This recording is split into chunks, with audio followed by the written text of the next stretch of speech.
Hello दोस्तों, आज अपन बात करेंगे auto regressive LLM and masked LM. Auto regressive LM का मतलब क्या होता है? Language model. अब ये लार्ज लैंग्वेज मॉडल के ही पार्ट मान सकते हो जो ऑटो रिग्रेसिव लैंग्वेज मॉडल है और मास्क लैंग्वेज मॉडल है। ये दो कैटेगरी जब 2017 का टेंशन वाला पेपर आया था तब बन गई थी। ठीक है। मास्क जैसा अपन सबसे बड़े एग्जांपल बात करते हैं ऑटो रिग्रेसिव एलएम का सबसे बड़ा एग्जांपल है चैट जीपीटी, जो ट्रांसफॉर्मर में आया था। ठीक है, ट्रांसफॉर्मर दोनों में ये होता है बट इसमें डिकोडर वाला होता है, decoder only transformer. Mask language का बात करते हैं बर्ट, बर्ट 2018 में आया था। ठीक है, फिर अपन दोनों में क्या डिफरेंस है उसके बारे में बात करते हैं। जैसा ऑटो रिग्रेसिव मॉडल में ये होता है, जैसे ये एक पूरा सेंटेंस है, तो इस पूरे सेंटेंस को पहले मॉडल समझता है और फिर नेक्स्ट वर्ड प्रिडिक्ट करता है कि अगला वर्ड क्या आएगा।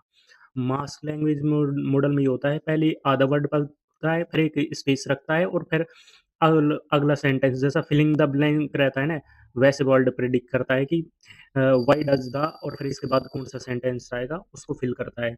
यहाँ पे मास्क लैंग्वेज मॉडल यूज होता है। फिर और सिंपल वर्डों में मैं तुम्हें समझाऊँ तो जैसे ये एक चैट जीपीटी का इंटरफेस है। चैट जीपीटी का इंटरफेस है तो यहाँ पे देखो, मैंने पूछी है कि एआई की डेफिनेशन क्या है, तो ये एक टेक्स्ट जनरेट कर रहा है, एक टेक्स्ट के बाद दूसरा, दूसरा, फिर अभी देखो आगे जनरेट करता जा रहा है। तो यहाँ पे आता है ऑटो रिग्रेसिव मॉडल।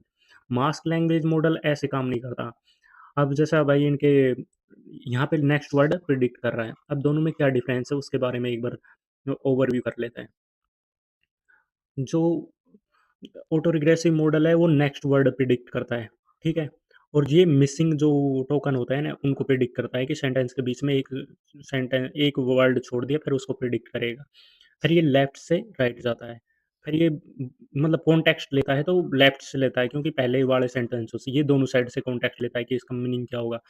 फिर उसके बाद अपन बात करते हैं इसकी ट्रेनिंग लेफ्ट से राइट होती है। यहाँ पे मास्किंग यूज़ होता है, मास्क ऐसे उन वर्डों को ढक दिया जाता है। फिर आउटपुट में क्या नाम है सीक्वेंस में ऐसे प्रिडिक्ट करता है। और फिर ऐसे भाई एग्जांपल मॉडलों की जो जीपीटी मॉडल हैं सारे वो इसके हैं, बर्ट मॉडल इसके हैं, क्या नाम है मास लैंग्वेज मॉडल के। फिर अपन ये यूज केस की अपन अब बात कर लेते हैं कि यूज कहाँ होता है, तो ये text generation, creativity, writing, story telling. यहाँ टेक्स्ट क्लासिफिक मास्ट होता है, text classification, question answering, search, embedding. ठीक है, तो ये डिकोडर मॉडल है और ये इनकोडर मॉडल है। Thank you.